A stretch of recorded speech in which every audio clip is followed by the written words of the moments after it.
네, 안녕하세요. 저는 용산구청장 출마 예정자인 용산 변호사 조상현이라고 합니다. 저는 대통령실과 기획재정부에서 근무를 하고 지금 용산에서 개업을 하고 있는 변호사고요. 이번 6월 지방선거에 용산구청장으로 출마할 예정입니다. 일단 가장 큰 계기는 2022년 10월 29일 이태원 참사가 결정적인 계기였고요. 그때 제가 느낀 바는 이제 지방 행정이 무능하면은 이렇게 사람들이 죽을 수도 있구나라는 점을 절실하게 느꼈습니다. 그래서 유능한 지방 행정이 필요하다라는 생각을 했고, 더군다나 제가 이제 대통령실과 중앙 정부에서 이제 행정 실무를 담당하면서 어떤 중앙 정부와 지방 정부 간의 어떤 괴리가 굉장히 크게 느껴졌어요.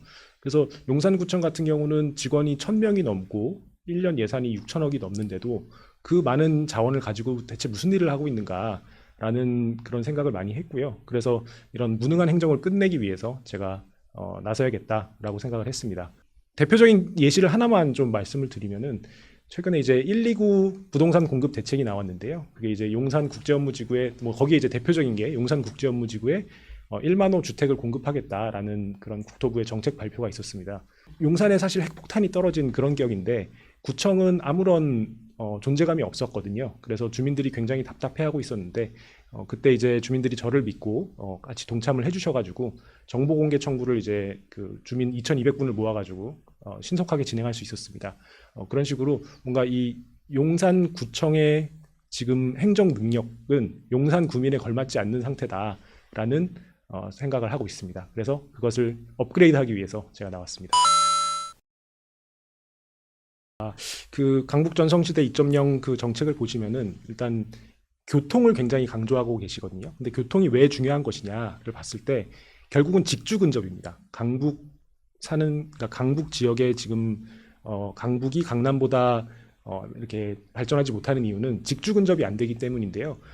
직주 근접이라는 것은 강북 사람들이 어디 이렇게 일하러 갈 때 너무 멀어요. 지금 뭐 광화문 업무지구가 있긴 하지만 그건 이제 더 이상 확장이 불가능한 상태고, 뭐 테헤란로 이쪽이나 아니면 판교 같은 양질의 일자리들이 있는 곳하고 강북이 너무 멀어서 문제인 그런 상황인데요. 그것을 이제 뒤집을 수 있는 가장 핵심 카드가 용산국제업무지구다라는 말씀을 드립니다. 용산과 여의도를 아우르는 아주 그 진짜 대규모 국제업무지구가 이렇게 다시 이제 개발을 하면은 강북도 이제 집과 가까운 거리에서 어떤 그런 양질의 일자리들이 많이 생기는 것이기 때문에 강북의 가치가 올라갈 것이다 라는 말씀을 드리겠습니다. 일단 먼저 제가 전제를 깔고 말씀드려야 될 것이 구청장에게는 어떤 뭐 정비계획 승인권이나 어떤 그런 부동산 정책과 관련된 권한이 사실 별로 없습니다. 구청장의 권한은 정비계획을 입안해서 서울시에 건의하는 역할을 할 수 있는 것이거든요. 그래서 일단 그 권한이 없다라는 점을 먼저 말씀을 드리고, 그런데 그럼에도 불구하고 저는 되게 확고한 부동산 철학을 갖고 있습니다. 그게 뭐냐면은 어떤 그 국민들이 공공임대주택에, 그러니까 국가에 예속된 공공임대주택 임차인이 되는 그런 상황을 만드는 것이 아니라 국민들이 실제로 소유하고 싶고 살고 싶은 그런 양질의 주거를 공급하는 것이 핵심이거든요, 부동산 정책에. 근데 뭐 서울에 한정해서 말씀을 드리면은 새로운 땅이 없기 때문에 이 신규 주택 공급이라고 하는 것은 다 재개발 재건축을 통해서 이루어질 수밖에 없습니다. 재개발 재건축 같은 정비 사업은 속도가 생명이거든요. 신속하게 재개발 재건축이 이루어질 수 있도록 도와주는 것이 정부의 역할인데, 보통 이제 이 신속성이 떨어지는 이유, 그러니까 사업이 지연되는 이유는 다 주민들 간의 그런 어떤 갈등 때문입니다. 뭐 어떤 특정한 사업 방향을 원하는 주민들이 있고 반대 방향을 원하는 주민들이 있기 때문에 그 사업 속도가 안 나는 것인데, 그 갈등을 조율하는 그 역할이 이제 구청장의 핵심적인 업무다라는 말씀을 드리고요. 그 갈등 조율이라는 게 사실 뭐 어떻게 생각하실지 모르겠지만 변호사들이 기본적으로 하는 일이 다 그겁니다. 갈등을 조율하고 그 이견을 잘 이렇게 서로 이해관계를 잘 조율해가지고 한 방향으로 나아갈 수 있게 하는 게 변호사의 어떤 기본적인 업무이기 때문에 제가 잘할 수 있겠다라는 그런 말씀을 드립니다. 근데 여야 갈등이라는 표현보다 저는 이게 국가 경쟁력을 생각하는 의견과 포퓰리즘이 맞부딪히고 있는 것이라고 생각하거든요. 국제업무지구는 앞서 제가 이제 말씀드렸다시피 그 강북 발전, 강남북 균형 발전의 핵심입니다. 그래서 국가의 미래가 달린 그런 사업인데, 그리고 그간 서울시와 국토부가 긴 협의 절차를 거쳐가지고 이거 기본적인 성격은 업무지구로 하되 거기다 이제 부수적으로 주택을 6천 호 정도 공급하겠다라는 그런 안으로 양측이 합의를 한 상태였는데 정부가 이제 일방적으로 중앙정부에서 일방적으로 이걸 1만 호로 늘려가지고 발표를 한 것이거든요. 이거를 이제 지방선거의 어떤 그 아이템으로 활용하려고 하는 것 같아요. 왜냐면은 이게 뭐 부자와 가난한 자, 주택을 가진 사람과 무주택자를 갈라치기 해가지고 활용하기에 되게 좋은 이슈인데요. 저는 사실 이 지금 용산 국제업무지구에 1만 호 공급하는 것을 앞장서서 맡고 있지만 저는 용산에 주택이 없습니다. 저도 전세 사는 그런 세입자 입장이거든요. 근데도 왜 이것을 반대하느냐? 이 용산 국제업무지구가 원안대로 잘 진행되어야 하는 이유는 뭐 용산 지역의 집값 문제가 아니라 이거는 서울시의 미래 경쟁력과 그리고 대한민국의 미래 경쟁력과 관련된 것이거든요. 그래서 앞서 말씀드렸다시피 국제업무지구가 진짜 잘 이게 원안대로 잘 개발이 되어서 양질의 일자리들이 많이 들어온다라고 하면은 싱가포르나 홍콩을 뛰어넘는 그런 글로벌 허브 도시가 될 수 있는 그런 사업 아이템인데 이것을 그냥 단순히 지방선거용으로 포퓰리즘식으로 이렇게 1만 호라는 상징적인 숫자를 가져다가 이렇게 홍보하는 것은 그 국가의 미래를 생각하지 않는 것이다라고 저는 그렇게 생각을 합니다. 일단 저는 그러니까 뭐 앞서 말씀드린 것들 다 제외하고 제가 하고 싶은 거는 일단 용산의 학군을 좀 제가 한번 제대로 만들어 보고 싶어요.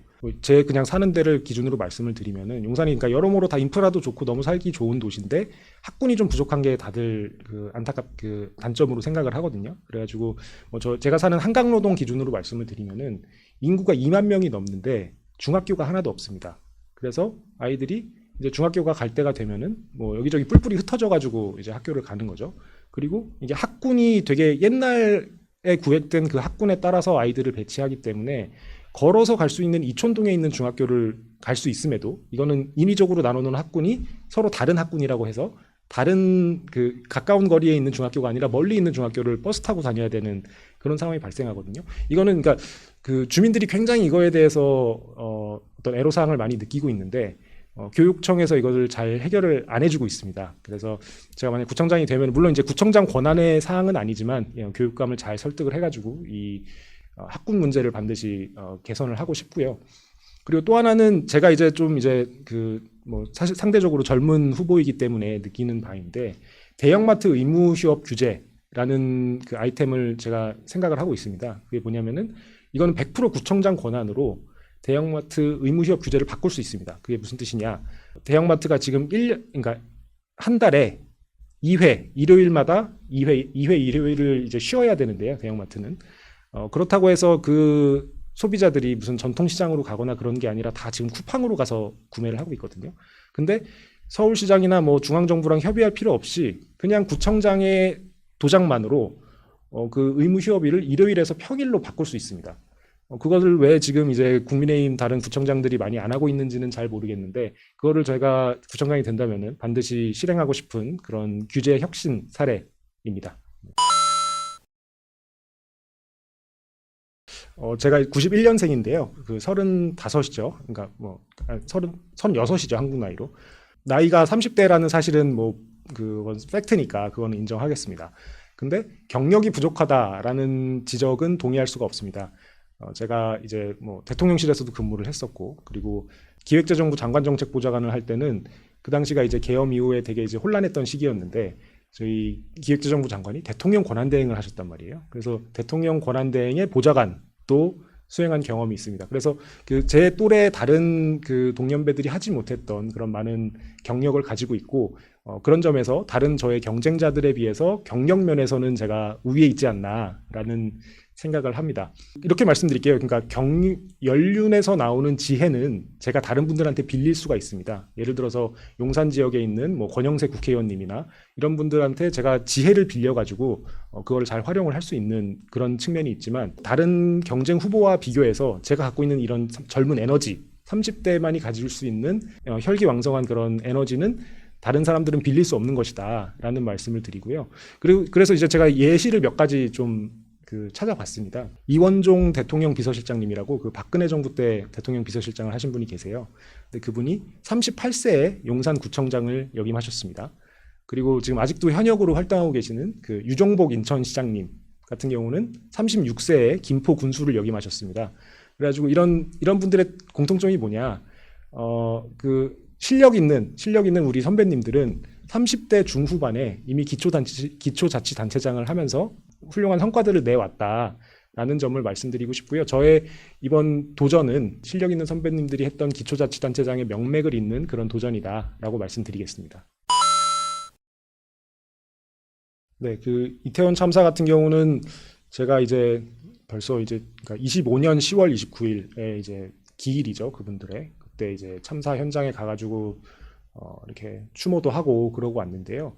그러니까 코로나 전에 그때는 저는 총각이었습니다. 결혼하기 전인데 코로나 전에 이제 할로윈 때 이태원에 가서 놀고 친구들하고 놀고 뭐 그랬던 기억도 있는 만큼 저한테는 되게 그 진짜 가슴 아픈 그런 일이었습니다. 그래서 지금 우리가 할 수 있는 일은 이태원 참사에 대해서는 더 안전한, 앞으로 다시 이런 일이 일어나지 않도록 더 안전한 용산구를 만드는 것이 앞으로의 과제가 아닐까 생각을 하고요. 뭐 대통령실 이전은 사실 뭐 저는 별 감회가 없습니다.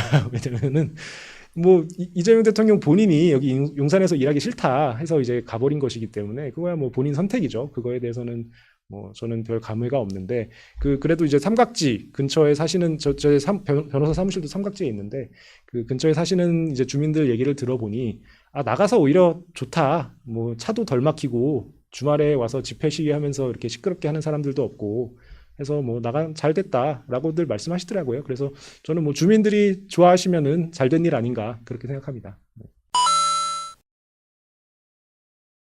네, 용산은 제가 아내를 만난 곳이고 그리고 제 두 아들의 고향입니다.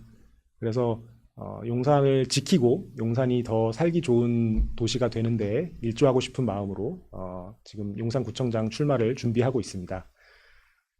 제가 생각하는 용산의 미래는 강남 그 모토를 이제 한마디로 딱 표현하면은 강남 위의 용산입니다.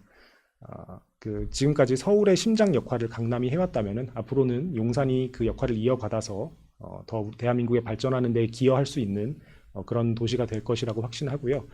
마지막으로 제 이름으로 삼행시를 지어왔는데 한번 운을 띄워주시면은 제가 해보겠습니다. 네.